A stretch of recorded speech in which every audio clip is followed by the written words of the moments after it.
Anal canal GIT के बिल्कुल and पर प्रेजेंट होती है और ये लिवेटर एंड आई बना रहा होता है पेल्विक डायफ्राम और उसके नीचे प्रेजेंट होती है। एनल कैनाल के अंदर ये प्रेजेंट होती है और एनल ट्रायंगल के अंदर एनल कैनाल प्रेजेंट होती है। और अब अगर हम एंटीरियरली देखें तो ये साइड पे इस्कियम प्रेजेंट होती है। इस्कियम और रेक्टम के दरमियान इसकी रेक्टल फोसा, जबकि इस्कियम और एनल कैनाल के दरमियान इसको एनल फोसा होता है। अब ये चीज़ें दोनों साइड से प्रेजेंट होती हैं, ठीक है, यानी रेक्टम के लेटरल तरफ दोनों साइड्स पर इसके रेक्टल फोसास हैं और एनल कैनाल के लेटरल तरफ इसके एनल फोसास हैं, जो कि एनल कैनाल से जब फीकल मैटर पास करता है तो उसको डायलेट करने अलाउ करती हैं, ठीक है। अब इनो रेक्टल जंक्शन जो होता है वहाँ से स्टार्ट होकर एनल कैनाल एंड हो रही होती है एनस पर। एनस ओपनिंग है जहाँ पर से एनल कैनाल ओपन हो रही होती है, ठीक है।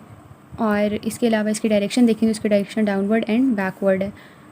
जब हमने रेक्टम की डायरेक्शन पढ़ी थी तो रेक्टम डाउनवर्ड बैकवर्ड के बाद फॉरवर्ड भी आता था, लेकिन इसमें ऐसा नहीं हो रहा। इसमें जो होते हैं स्फिंक्टर्स प्रेजेंट होते हैं जो कि इसके ल्यूमन को कम्प्लीटली क्लोज रख रहे होते हैं और एक एंट्रोपोस्टीरियर स्लिट बना रहे होते हैं। इसके अलावा हम देखें रेक्टम कहाँ पर एंड हो रहा था। रेक्टम जहाँ एंड हो रहा था वहाँ पर एक पेरिनियल फ्लेक्चर था और उसके बाद हम कहते हैं कि टिप ऑफ कॉक्सिक्स पर या एपेक्स ऑफ द प्रोस्टेट पर एंड हो रहा है। तो एनल कैनाल भी उसी वाले लेवल से स्टार्ट हो रही है, ठीक है। आखिर में बात आ जाती है कि एनल कैनाल की ओपनिंग, उसे हम एनस कहते हैं। ये जो है टिप ऑफ द कॉक्सिक्स के लेवल पे प्रेजेंट होती है और बिटवीन द बटक्स प्रेजेंट होती है। यहाँ पर जो स्किन होती है एनल कैनाल की ओपनिंग एनस पर वो PAF होती है यहाँ, यानी वहाँ पर पिगमेंटेशन बहुत ज़्यादा प्रेजेंट है, वहाँ पर एपोक्राइन ग्लैंड्स प्रेजेंट है और वहाँ पर स्किन फोल्डेड है। ये डायग्राम हमने पढ़ी थी in the case of the rectum.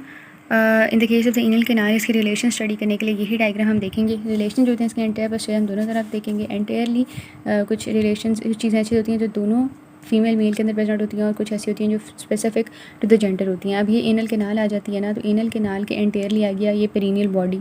इसके अलावा ये जा रहा है ब्लैडर, ये ब्लैडर के बाद यूरेथ्रा जा रहा है, तो मेम्ब्रेनस यूरेथ्रा भी प्रेजेंट होगा मेल्स के अंदर और साथ ही साथ बल्ब ऑफ पीनिस भी प्रेजेंट होगा in the case of the anterior relation of the anal canal. But in the case of the females यहाँ पर lower part of the vagina present होगा जो कि रेक्टम की भी एंटीरियरली प्रेजेंट था। लेकिन अगर पोस्टीरियरली बात करें तो हेनोकॉक्सिजियल लिगामेंट आ जाता है और टिप ऑफ कॉक्सिक्स आ जाती है, ठीक है। और ऑल अराउंड जो होते हैं इसके बस स्फिंक्टर्स प्रेजेंट होते हैं। ट्रायंगल के अंदर एनल कैनाल प्रेजेंट होती है और अब अगर हम एंटीरियरली देखें तो ये साइड पे इस्कियम प्रेजेंट होती है। इस्कियम और रेक्टम के दरमियान इसकी रेक्टल फोसा, जबकि इस्कियम और एनल कैनाल के दरमियान इसको एनल फोसा होता है। अब ये चीज़ें दोनों साइड से प्रेजेंट होती हैं, ठीक है, यानी रेक्टम के लेटरल तरफ दोनों साइड्स पर इसके रेक्टल फोसास हैं और एनल कैनाल के लेटरल तरफ इसके एनल फोसास हैं, जो कि एनल कैनाल से जब फीकल मैटर पास करता है तो उसको डायलेट करने अलाउ करती हैं, ठीक है। अब इनो रेक्टल जंक्शन जो होता है वहाँ से स्टार्ट होकर एनल कैनाल एंड हो रही होती है एनस पर। एनस ओपनिंग है जहाँ पर से एनल कैनाल ओपन हो रही होती है, ठीक है। और इसके अलावा इसकी डायरेक्शन देखें तो इसकी डायरेक्शन डाउनवर्ड एंड बैकवर्ड है। जब हमने रेक्टम की डायरेक्शन पढ़ी थी तो रेक्टम डाउनवर्ड बैकवर्ड के बाद फॉरवर्ड भी आता था, लेकिन इसमें ऐसा नहीं हो रहा। इसमें जो होते हैं स्फिंक्टर्स प्रेजेंट होते हैं जो कि इसके ल्यूमन को कम्प्लीटली क्लोज रख रहे होते हैं और एक एंट्रोपोस्टीरियर स्लिट बना रहे होते हैं।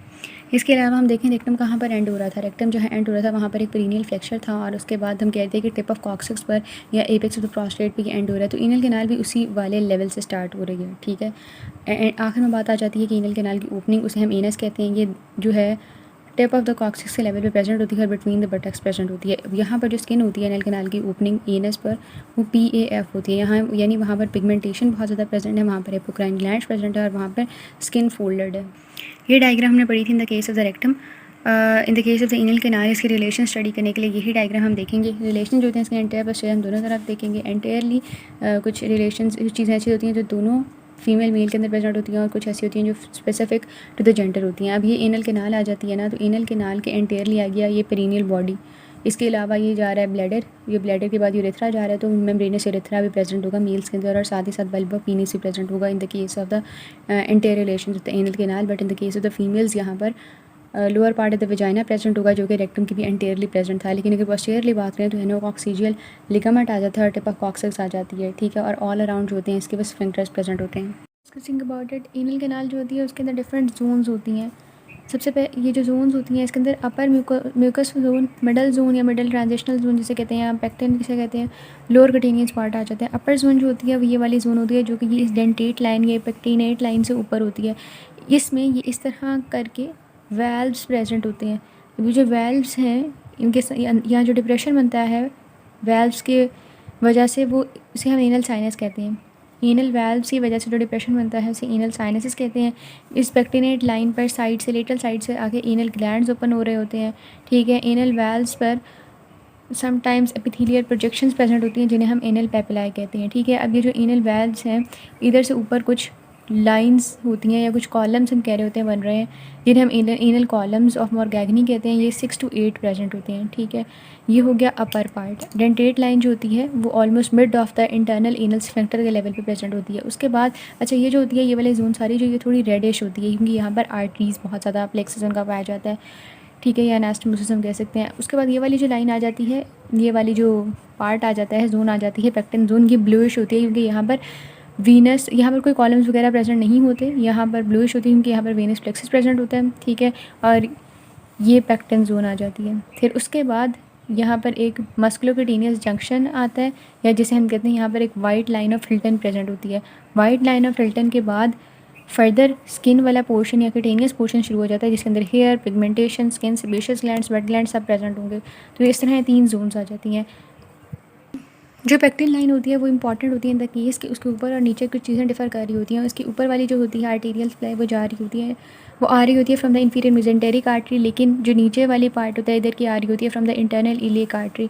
ऊपर वाले पार्ट की वीनस ड्रेनेज होती है into the portal venous system, लेकिन नीचे वाले पार्ट की होती है into the cable venous system. ऊपर वाले पार्ट को जो लेफ्ट नोड्स जो लिम्फेटिक्स को ड्रेन कर रहे होते हैं वो इंटरनल इलियक लिम्फ नोड्स होते हैं, लेकिन जो नीचे वाला पार्ट होता है वो सुपरफिशियल इंग्वाइनल लिम्फ नोड्स। बात करें थे जोन्स, यहाँ पर तो 3 लिखे हुए हैं, but in some cases 4 zones भी डिफाइन की जाती हैं। 4 जोन्स की बात करें तो इस तरह ये जोन्स आ जाती हैं। सबसे पहले कोलोरेक्टल जोन होती है, इसके अंदर जो स्ट्रक्चर्स वगैरह प्रेजेंट होते हैं वो like the sigmoid colon present होते हैं, ठीक है। और इसके अंदर सिंपल कलमनर एपिथेलियम प्रेजेंट होती है। ट्रांजिशनल जोन जो होती है ये रिजेंबल कर रही होती है विद द रेक्टम, और ट्रांजिशनल जोन जब रेक्टम से रिजेंबल कर रही होती है तो इसके अंदर जो सिंपल कलमनर और स्ट्रेटिफाइड कलमनर दोनों प्रेजेंट होती हैं। उसके बाद वाइट जोन जिसे हम कहते हैं या फिर एनोडर्म जोन आ जाती है, इसके अंदर stratified squamous non keratinized present होती है, और क्यूटेनियस जोन में stratified squamous keratinized epithelium present होती है। फिर एक कॉन्सेप्ट आ जाता है जो हम यहाँ से देंगे, that is of the conjoint longitudinal coat, ठीक है। प्यूबोरेक्टाइलिस मसल जो होता है वो longitudinal muscle coat of the rectum के साथ फ्यूज़ कर रहा होता है at the level of the anorectal junction, ठीक है, जहाँ पर एनस स्टार्ट हो रहा है रेक्टम एंड हो रहा है उस जंक्शन पर, ठीक है।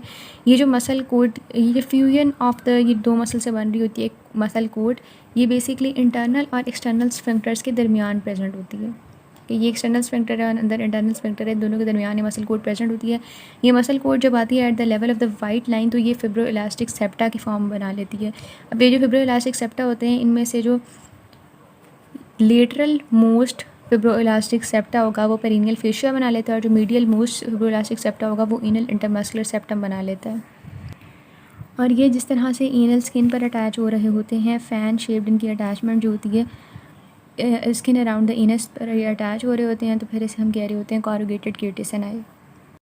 यहीं से हम देख लेते हैं इनोरेक्टल रिंग को, जहाँ पर रेक्टम खत्म और एनस एनल के साथ स्टार्ट हो रही होती है, वहाँ पर एक रिंग प्रेजेंट होता है जिसे हम इनोरेक्टल रिंग कह रहे होते हैं, और वहाँ पर एक एंगल भी प्रेजेंट होता है। ये तो मैंने ड्रॉ इस तरह किया हुआ है, असल में रेक्टम जहाँ पर एंड हो रहा होता है एनल केनाल स्टार्ट हो रही होती है, वहाँ पर एक एंगल बन रहा होता है जो कि ऑलमोस्ट 80 से 90 तक का एंगल होता है। यानी ये जो एनल केनाल है थोड़ी सी इस तरह पीछे को बननी चाहिए थी, ठीक है, ताकि इनके दरमियान जो एंगल है वो ऑलमोस्ट 90 या 80 का एंगल बन रहा हो, ठीक है।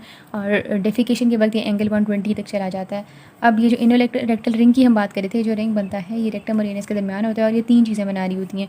प्यूबोरेक्टाइलिस पार्ट बना रहा होता है लेवेटर एनाई मसल का, प्यूबोरेक्टाइलिस पार्ट जो होता है, हाँ जी, वही पार्ट है जो कि इस तरह करके इसकी गिट स्लिंग बना रहा होता है, ठीक है, वो। उसके अलावा एक्सटर्नल स्फिंक्टर के कुछ फाइबर्स और इंटरनल स्फिंक्टर के जो फाइबर्स होते हैं एनल स्फिंक्टर, ये तीनों मिलकर इनोरेक्टल रिंग बना रहे होते हैं। बाद इसकी ये ड्रेनेज वगैरह की, तो इसकी आर्टीरियल सप्लाई हम यहीं पर डिस्कस कर चुके थे। रेक्टम के साथ इसकी वीनस सप्लाई जो थी वो भी रेक्टम के साथ डिस्कस हो गई थी। थोड़ी सी उन्होंने बात ये एक्स्ट्रा बताई हुई है कि बेसिकली जो होती है ना इंपॉर्टेंट साइट होती है, जो ये वीनस प्लेक्सस यहाँ पर बन रहा होता है, ये एक इंपॉर्टेंट साइट होती है for the anastomosis of the portal and systemic Venus circulation, ठीक है। इसके अलावा उन्होंने पाइल्स वगैरह का बताया हुआ है, पाइल्स को हम डिस्कस करेंगे in the clinical video of this chapter. और इसके अलावा उन्होंने कुछ एनल वीन्स का बताया हुआ है कि एनल वीन्स रप्चर वगैरह हो सकती हैं due to the excessive straining during the defecation. Lymphatic drainage का भी वही हिसाब है, कभी above the pectinate line internal iliac, below the pectinate line superficial inguinal lymph nodes. जो नर्व सप्लाई थी रेक्टम के अंदर हमने ये डिस्कस की कि सिंपैथेटिक को L1 L2 लिख देना और पैरासिम्पैथेटिक S2 3 4 लिख देना। इधर भी बिल्कुल यही हिसाब है if we talk about the above the pectinate line, लेकिन बिलो द पेक्टिनेट लाइन हम कहेंगे कि सोमेटिक इनर्वेशन आ रही होती है फ्रॉम द S2 3 4, ठीक है। जो अबव द पेक्टिनेट लाइन थी वहाँ पर विसरल इनर्वेशन होती है। साथ यहाँ पर थोड़ी सी उन्होंने स्फिंक्टर्स की बात भी बताई हुई। स्फिंक्टर्स की बात अगर हम डिस्कस कर लें तो स्फिंक्टर्स में सिंपैथेटिक सिस्टम जो होता है वो इंटरनल स्फिंक्टर को कॉन्ट्रैक्ट करा रहा होता है, और जो पैरासिम्पैथेटिक होता है वो रिलैक्स करा रहा होता है। और इसी तरह जो एक्सटर्नल स्फिंक्टर होता है, हमने शायद पहले भी डिस्कस किया, इंफीरियर रेक्टल नर्व जो होती है और पेरिनियल ब्रांच जो होती है फोर्थ सेक्टल नर्व की, वो इसको सप्लाई करी होती है। तो इनल स्फिंक्टर्स की है, इनल स्फिंक्टर इंटरनल और एक्सटर्नल दोनों होते हैं, ठीक है। इंटरनल स्फिंक्टर जो होता है आई इनवॉलेंट्री होता है, ठीक है। इसके ये smooth muscle, circular smooth muscles ही आगे एक्सटेंड कर रहे होते हैं ऊपर से, और वो आके इंटरनल इनल स्फिंक्टर बना रहे होते हैं, जबकि जो एक्सटर्नल इनल स्फिंक्टर है वो स्ट्राइटेड मसल से बन रहा होता है और वो वॉलंटरी कंट्रोल के अंदर होता है। इंटरनल इनल स्फिंक्टर जो होता है वो सिर्फ अपर 3/4 ऑफ द इनल कैनाल तक होता है, यानी वाइट लाइन जो है बस वहीं तक इंटरनल इनल स्फिंक्टर प्रेजेंट होता है, लेकिन external anal sphincter throughout the length of the rectum present होता है, और इसको इंफीरियर रेक्टल नर्व और perineal branch of the fourth sacral nerve supply करी होती है। इसके 3 पार्ट्स होते हैं, सबक्यूटेनियस, सुपरफिशियल एंड डीप, जिसमें सुपरफिशियल पार्ट या मिडल पार्ट जो होता है एक्सटर्नल इनल स्फिंक्टर का, only this part has the bony attachment, ठीक है। अब हम बात करें, अगर ये वैसे तो हम कहते हैं कि इंटरनल और एक्सटर्नल इनर स्फिंक्टर्स अलग अलग होते हैं, लेकिन हम इनको अगर कंबाइन कंसिडर करें तो इनकी अटैचमेंट्स देखें तो अपर फाइबर्स होते हैं वो इनके इंटीरियरली अटैच करते हैं with the superficial transverse perinei muscles, और पोस्टीरियर फाइबर्स जो होते हैं वो एनोकॉक्सिजियल रेफी के साथ अटैच हो रहे होते हैं। मिडिल फाइबर्स में बात करें तो वो इंटीरियरली पेरिनियल बॉडी, जबकि पोस्टीरियरली कॉक्सिक्स के साथ अटैच हो रहे हैं बाय द एनोकॉक्सिजियल लिगामेंट, और लोअर फाइबर्स जो होते हैं वो बिलो होते हैं इंटरनल एनल स्फिंक्टर, और वो बेसिकली एनल एपिथेलियम से सेपरेट हुए होते हैं वाया द सबम्यूकोजा।